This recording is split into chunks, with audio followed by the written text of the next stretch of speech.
Raconter l'histoire que tu as mis en bande dessinée ici. Qu'est-ce qui se passe dans la première case? Dans la première case, on voit un criminel qui veut tuer quelqu'un.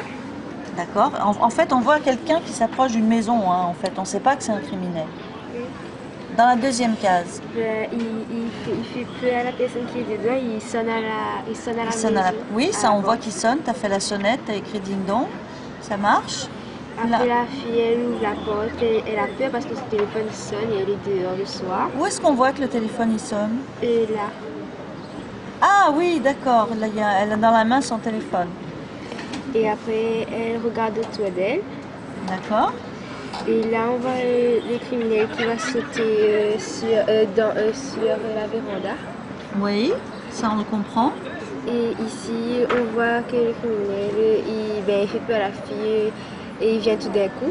À quoi on voit qu'elle a peur, la fille? T'as fait quelque chose de particulier? Je l'ai fait ouvrir la bouche. Oui, on voit qu'elle a peur, exactement. Après? Ici, on voit que le criminel, il donne un couteau dans le cou de la fille. Ça, on voit, c'est très clair. On voit la fille qui tombe par terre et le couteau aussi. Avec le sang? Oui. Et là, après, on voit le criminel qui écoute. Ah oui, c'est Scream. Oui. D'accord. Bah, tu as bien raconté ton histoire, ce qui était difficile, et on la comprend bien dans ta bande dessinée. Tous les éléments sont là, donc c'est lisible.